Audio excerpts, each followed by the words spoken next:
इकडे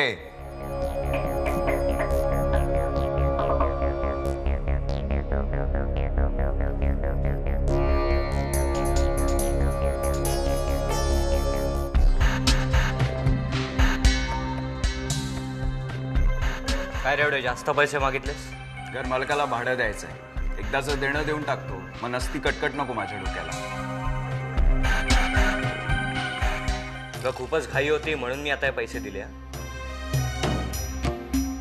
पण मी दरवेळी असं करू शकेन असं नाहीये. एवढ्या रात्रीचा मी कुठे जातो याचं उत्तर मला मुक्ताला द्यावं लागतं. मग सांग ना, एकदाचा नेहमी करता प्रॉब्लेम सॉल्व्ह होऊन जाईल. बास रे बस, ते तू मला सांगतोयस?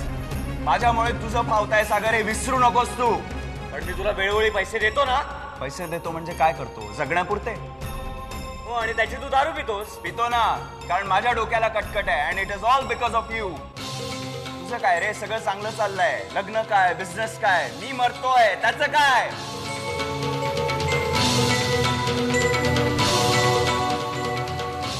मला कळत नाही यार. हे बघ, तू दारू सोड, मी तुला माझ्या ऑफिसमध्ये जॉब देतो. ओके? आणखी एक छोटंसं काम करून दे माझं. ACP जयंत कामत आहे ना, just get rid of him for me. I be more than happy. अरे तो माझ्या मागे असल्यामुळे मला नॉर्मल आयुष्य नाही जगता येत आहे, आणि म्हणून मला तुझा हेवा वाटतोय सागर. हेवा आणि माझा.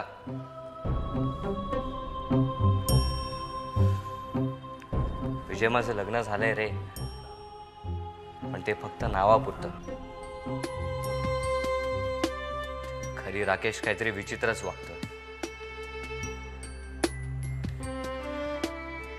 तुला जेव्हा माझी खरी टेन्शन्स कळतील ना, तेव्हा तुला दया येईल माझी. एनिवे, तुझं भागलं ना, मी निघतो आता.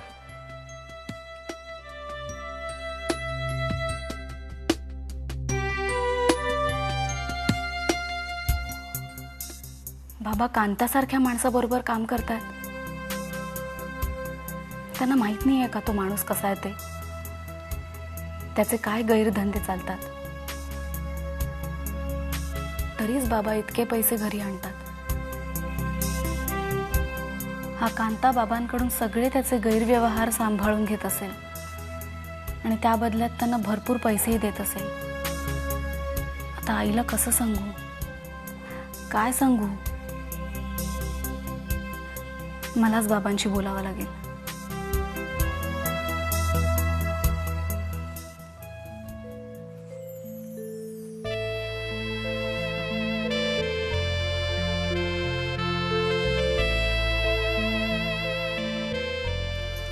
मुक्ते,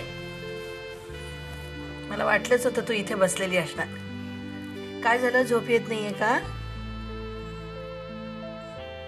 सागरची आठवण येते?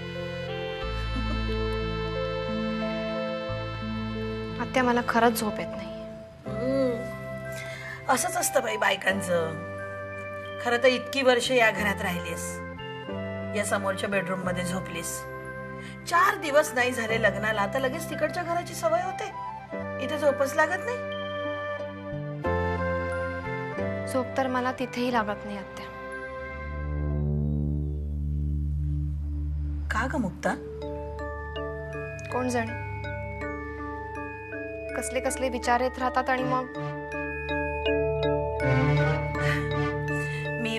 मी तुझ्या डोक्याला तेल लावून देऊ? नको. मग आधीच खूप उशीर झालाय, आणि तूही जरा विश्रांती घे. आज खूप दगदग झाली ना तुझी. मुक्ता, सागर कसा आहे ग? सागर खूप खूप चांगला आहे. माझ्यावर खूप प्रेमही करतो. माझी काळजी घेतो, मला सांभाळून घेतो. मला त्रास होऊ नये ना म्हणून सतत जपत असतो. मी एवढं कोणतं पुण्य केलं होतं का आत्या, की मला सागर सारखा नवरा मिळाला? तोही असंच म्हणत असणार. मी असं कोणतं पुण्य केलं होतं म्हणून मला मुक्तासारखी बायको मिळाली? कोण जाणे. पुण्य केलं होतं की कोणत्या तरी पापाचं फळ भोगतोय. ए वेडी, कसली भलती चेष्टा ही तुझी. चेष्टा करत नाही आत्या, खरंच सांगते. सागर माझ्यावर भरभरून प्रेम करतो, इतकं की कधी कधी मलाच खूप गिल्टी वाटतं.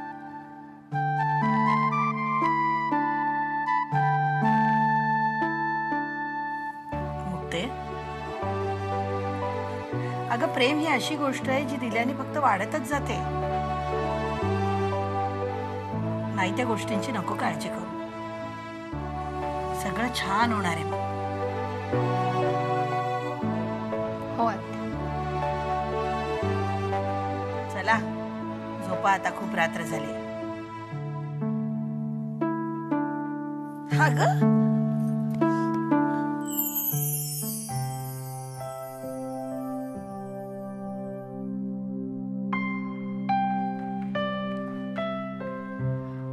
बाबा एक मिनिट.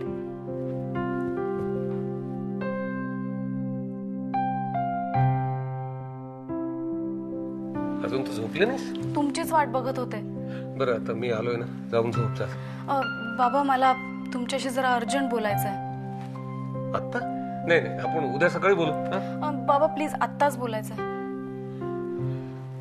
फाईन, बोल. बाबा हे काय चाललंय? आता काय झालं? तुम्ही त्या कांता शेठ बरोबर काम करताय?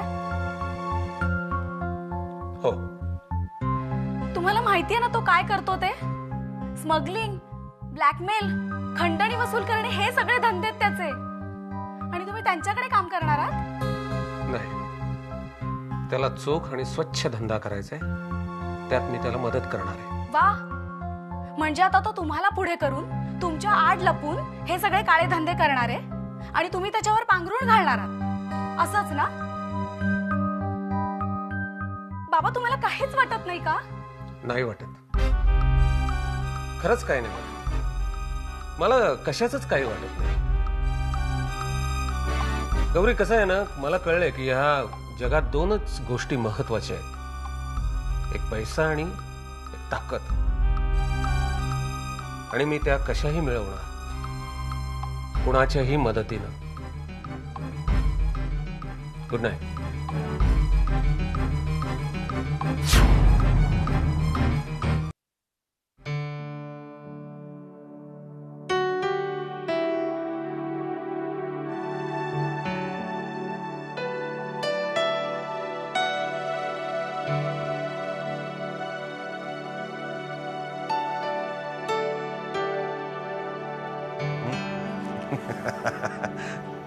कसला आणि कोणाचा एवढा विचार चाललाय?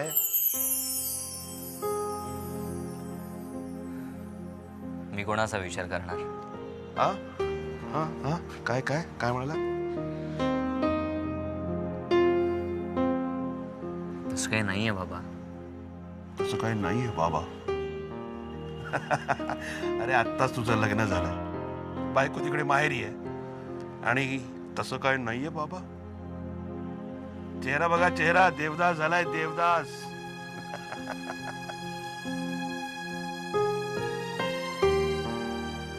बाबा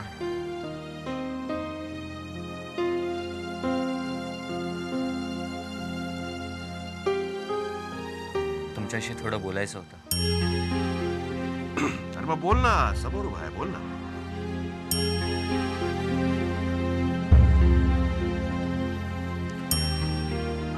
म्हणजे बाबा मुक्ता आणि माझं लग्न झालंय, पण आमचं लग्न झालंय असं आम्हाला वाटतच नाहीये. बरोबर आहे, बरोबर आहे. काय माहितीये का, तुम्ही दोघं लहानपणापासून मित्रमैत्रीण आहात की नाही? आहात की नाही? आणि ते भांडणारे मित्रमैत्रीण. Exactly, you said it. त्यामुळे प्रियकर प्रेयसी, नवरा बायको ही नाती जोडायला जरा वेळ लागतो. So just give it some time, थोडा वेळ द्या. काय आहे सागर, नवरा बायकोचं हे नातं खूप नाजूक असतं. ते डेव्हलप व्हायला जुळायला वेळ लागतो, पण एकदा जुळलं ना की मग ते जन्मभर टिकतं. ऑफकोर्स ही गोष्ट आम्ही तुला सांगणं योग्य नाहीये, पण पण उशिरा का होईना आमच्या गोष्टी लक्षात आल्या, आम्हाला समजल्या, म्हणून आम्ही तुला समजावून सांग एवढंच.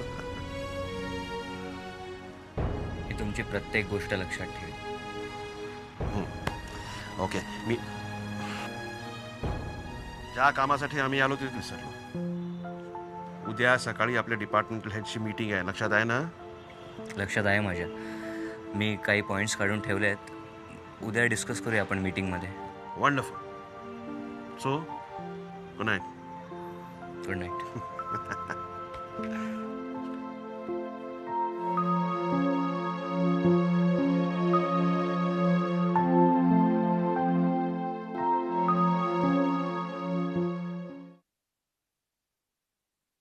ताई, सरदेसाई बाई कुठे आहेत?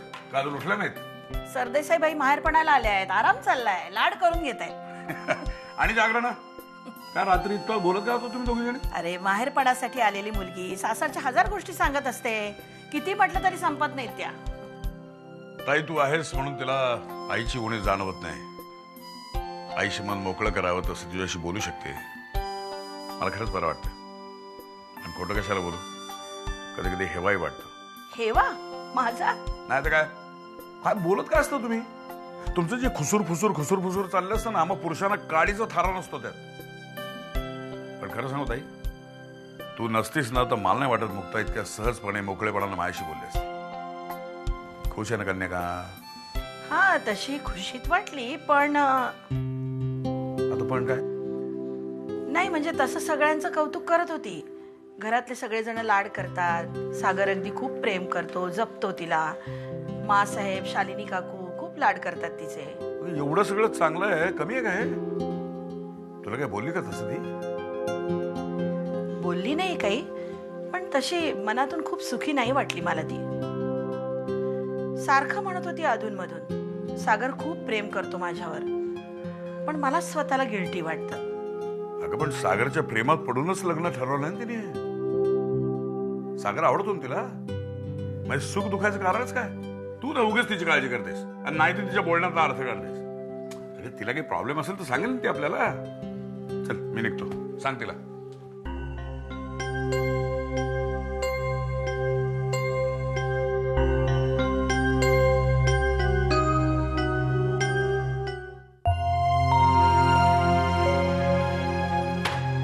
हे बघा, काय? गोवर्धनच्या क्रॉस ऑथरायझेशनचा फटका. दर महिन्याला जी आपण बिलं सबमिट करतो अकाउंट्स डिपार्टमेंटमध्ये, त्याची खास तपासणी केली जाते. या महिन्याचे आपले जे स्टेटमेंट्स आहेत त्याच्यावर शेरा लिहून आलाय, एक्सप्लेन. अकाउंट्स मॅनेजर शहाणेनी आपल्या 2-3 बिलांभोवती रेड सर्कल केलेलं आहे आणि एक्सप्लेन असं म्हटलंय. कसली आहेत कसली ही बिलं? दिवाकर, असं काय करताय? आपल्या विनीचा वाढदिवस आपण रिसॉर्टवर सेलिब्रेट केला होता. तिचे काही मित्रमैत्रिणी आले होते, त्यातल्या अनेकांनी स्पा ट्रीटमेंट घेतलं, डिस्क एन्जॉय केलं. त्याची बिलं आहे ती, जी आपण एंटरटेनमेंट कॅटेगरीमध्ये सबमिट केली होती. आपण नेहमी असंच करतो ना. हां, पण आता या शहाणेना एक्सप्लेनेशन काय द्यायचं? त्यात एक्सप्लेनेशन काय द्यायचंय? त्यांना म्हणावं, मेन्शन करा की मार्केटिंग टीम तर्फे रिसॉर्टमध्ये 1 दिवसाचा सेमिनार घेतलं होतं, त्याचा हा खर्च. That's it. म्हणजे एक खोटं लपवण्यासाठी दुसरं खोटं बोलायचं. मग दिवाकर मला सांगा, एका कंपनीच्या मालकाने मुलीचा वाढदिवस साजरा करू नये की तो साजरा केला तर स्वतःच्या खिशातनं पैसे द्यावे? खरं सांगायचं तर मेघना, ही बिलं आपण आपल्या पर्सनल अकाउंटमधूनच द्यायला पाहिजे. पण सवय राहिले कुठे सध्या त्याची? इतके दिवस सगळं कसं व्यवस्थित चाललं होतं. माझा ना दिवाकर आता संताप व्हायला लागलाय. अरे कंपनी आपली आणि अधिकार गाजवणार गोवर्धन. व्हॉट रपेश. हे असं किती दिवस चालणार आहे कोणास ठाऊक. सध्या मी गप्प आहे, पण कधीतरी ह्या गोवर्धनला असा दणका देईन ना की आयुष्यभर लक्षात राहील त्याच्या.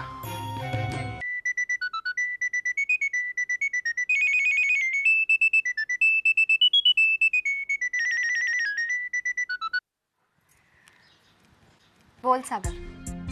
काय करतेस? काही नाही, अशीच बसली, तुझीच आठवण काढते.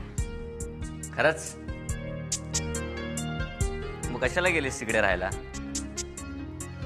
मला पण तेच कळत नाही. मग येऊ का तुला न्यायला? सागर, आत्ताच आली आहे ना मी इथे, लगेच न्यायला येशील? काय म्हणतील लोक? काही म्हणू दे, आपल्याला काय. सांग ना, येऊ का? सागर, तुला ऑफिसला जायचं नाहीये? आज मूड नाहीये. का? खूप एकटं एकटं वाटतंय. अरे मग वेड्या, म्हणूनच तर ऑफिसला जा ना. इकडे 4 लोकांमध्ये तुला एकटं वाटणार नाही. शिवाय शिवाय काय?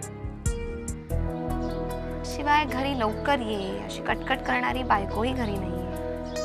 काय ग, तू मला एवढा सगळा उपदेश करतेस, तुला तरी तिकडे करमतंय का? नाही रे, मला ना सारखं तुझ्याशी बोलावंसं वाटतंय. हो ना, मग आपण एक काम करूया. आता मी फोन ठेवतो, मग तू मला फोन कर, मग मी तुला फोन करतो, मग परत तू मला फोन कर, मग परत मी तुला फोन करीन, मग परत तू मला फोन करायचा. असंच चालत राहू दे. सागर, अगं हसतेस काय? सिरियसली सांगतोय मी. सागर, मला कळतंय तू असं का म्हणतोयस ते.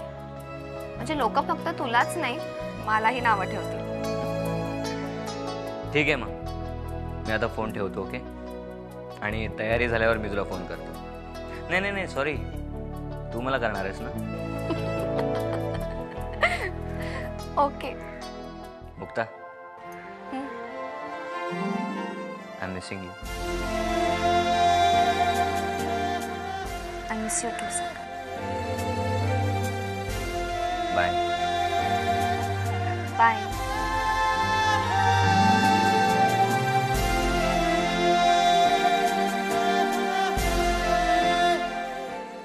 आपल्या कंपनीत आर्थिक गैरव्यवहार होऊ नयेत म्हणून आपण काही स्टेप्स उचललेले आहेत. त्या संदर्भात मला तुम्हाला 2 सूचना करायच्या आहेत. एक म्हणजे प्रत्येकाने कंपनीला सहकार्य करावं, आणि दुसरी तितकीच महत्वाची गोष्ट, निदान आपल्या डिपार्टमेंट पुरतं तरी प्रत्येकाने जागरूक राहावं. काय, शेवटी कंपनीचा पैसा वाचवणं म्हणजेच कंपनीचा पैसा वाढवणं असं मी मानतो. वाह गोवर्धन, वाह.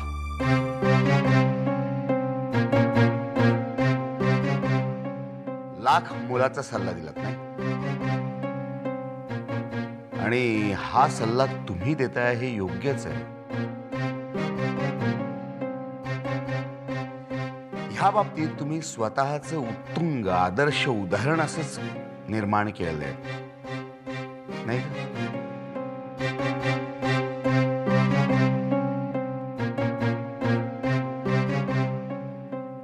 तुमच्या बोलण्याचा रोख जरा वेगळाच दिसतो दिवाकर साहेब.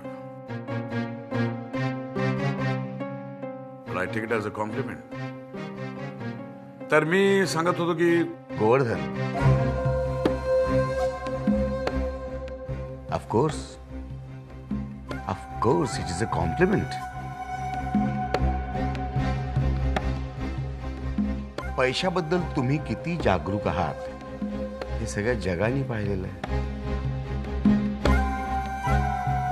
आपल्या मुलीला सरदेसाईंच्या धनाढ्य घराण्यात ढकलण्यात तुम्ही यशस्वी झालेला आहातच.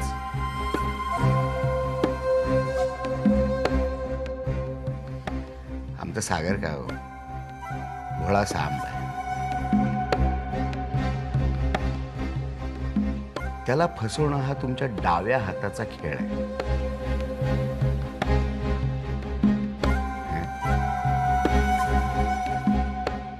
वेल, आणि या खेळात यशस्वी झाल्याबद्दल मी तुमचं अभिनंदन करतो.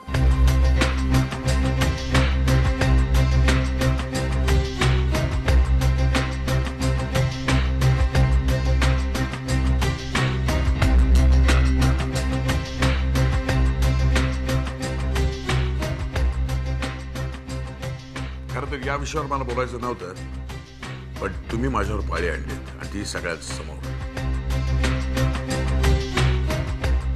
ठीक आहे, मला पैशाचा लोभ आहे असा आरोप तुम्ही माझ्यावर केलात आणि तो अधिकार तुम्हाला तरी नक्कीच नाही.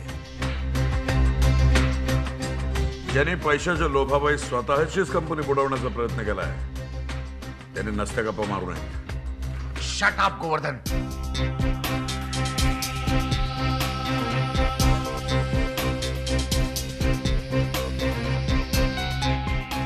मार्केटिंगची खोटी बिलं बनवून त्याच्या नावाने तुम्ही जे चेक्स काढलेत त्याची यादी माझ्याकडे आहे. ते चेक्स कुठल्या बँकेत कुणाच्या नावावर भरले त्याची ही यादी माझ्याकडे आहे. बँकेच्या स्टेटमेंट सहित ती मी नोटीस बोर्डावर लावू शकतो. माइंड वेल मिस्टर दिवाकर सरदेसाई.